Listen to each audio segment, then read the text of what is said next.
Slogan নিদিও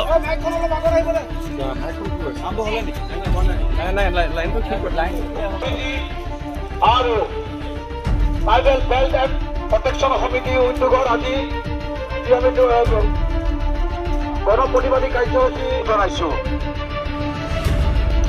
তিৱা সাহিত্য পৰিষদৰ ভাৰতৰ হস্তনজিভুক্ত কৰক। তিৱা সাহিত্য পৰিষদৰ ভাৰতৰ হস্তনজিৰ অন্তৰ্ভুক্ত কৰক। তিৱা সাহিত্য পৰিষদৰ আইন অনুসৰি নিৰ্বাচন অনুষ্ঠিত কৰক। অসমৰ মাননীয় মহামান্য ৰাজ্যপাল, অসমৰ জনজাতি পৰিক্ৰমা মন্ত্ৰী, অসমৰ স্থানীয় মন্ত্ৰী, জলসম্পদ, তথ্য প্ৰযুক্তি আৰু জনজাতিকৰণ বন্ধ কৰক। জনজাতিকৰণ বন্ধ কৰক। জনজাতিকৰণ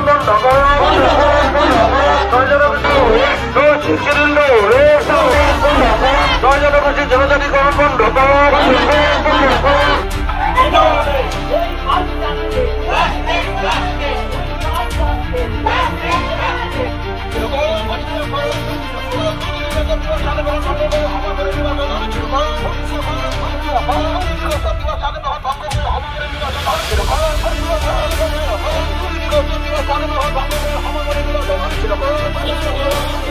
যুৱ ছাত্ৰ পৰিষদ সদতীয় সুৰক্ষা সমিতি আৰু tribal belt block and land protection committee যৌথ উদ্যোগত মৰিগাঁও আয়ুক্তৰ জৰিয়তে অসমৰ মাননীয় মুখ্যমন্ত্ৰী, মহামান্য ৰাজ্যপাল, নিৰ্বাচন আয়োগ, জনজাতি পৰিক্ৰমা আয়োগ, স্থানীয় মন্ত্ৰী, বিভাগীয় জনজাতি পৰিক্ৰমা মন্ত্ৰী আটাইবোৰলৈ আমি যি 8টা দাবী সম্বলিত যি স্মাৰকপত্ৰ, সেই স্মাৰকপত্ৰ আমি গণধৰ্ণাৰ জৰিয়তে প্ৰদান কৰিছোঁ।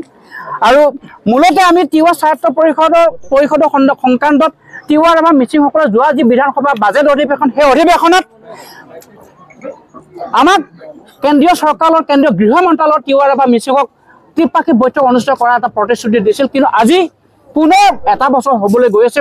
বিজেপিৰ নেতৃত্বাধীন চৰকাৰখনে ডক্টৰ হিমন্ত বিশ্ব শৰ্মাৰ নেতৃত্বত যিখন অসম চৰকাৰ পৰিচালিত, এই চৰকাৰখনে কিন্তু আজি 9টা মাহতো সেই কাম কৰা হোৱা নাই, নকৰিলে। গতিকে আমি তাৰ প্ৰতিবাদ কৰিছোঁ। এই প্ৰতিবাদ আমি ইয়াত নহয়, এই প্ৰতিবাদ আমি দিল্লীতো অহা 18 তাৰিখে কৰিম। প্ৰথম কথা। দ্বিতীয় কথাটো হৈছে তিৱা সাহিত্য পৰিষদ 2005 চনৰ যিখন সংশোধিত আইন, সেই আইন অনুসৰি তিৱা সাহিত্য পৰিষদৰ নিৰ্বাচন অনুষ্ঠিত কৰিলে 3বাৰ হ'ল।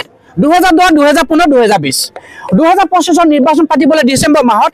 কিন্তু আজিলৈকে তিৱা সাহিত্য পৰিষদৰ যি আভ্যন্তৰীণ তিৱা সাহিত্য পৰিষদৰ যাৱতীয় কাম কাজ নিৰ্বাচনৰ আজিলৈকে একো কৰা হোৱা আমি দেখা নাই। গতিকে তিৱা সাহিত্য পৰিষদৰ নিৰ্বাচন পৰিষদ আইন 2005 অনুসৰি সময়মতে অনুষ্ঠিত কৰিবলৈ আমি দাবী জনাইছোঁ। আৰু আমি আশা কৰিছোঁ খুব কম সময়ৰ ভিতৰত ইয়াৰ অধিসূচনা জাৰি কৰক। তৃতীয় কথাটো হৈছে এই 6 জনগোষ্ঠীৰ যিটো বিষয়, এই বিষয়টো আচলতে কোনেও ভুল বুজিব নালাগে, এটা সেন্সিটিভ বিষয়। আমি 6 জনগোষ্ঠীৰ বিৰুদ্ধে, কোনো জাতি জনগোষ্ঠীৰ বিৰুদ্ধে, কোনো ধৰ্মৰ বিৰুদ্ধে আমি কথা নকওঁ। আমি যিহেতু অসমৰ এটা প্ৰতিষ্ঠিত সংগঠন বা অসমীয়া এটা জনপ্ৰিয়, আমি এটা ৰাইজৰ সংগঠন, সামাজিক সংগঠন, ছাত্ৰ সংগঠন, আমাৰ স্পষ্ট কথা, তাই আহোম মহান মতা চুতীয়া কোচ ৰাজবংশী চাহ জনগোষ্ঠী আমি তেওঁলোকৰ বিৰোধী নহয়।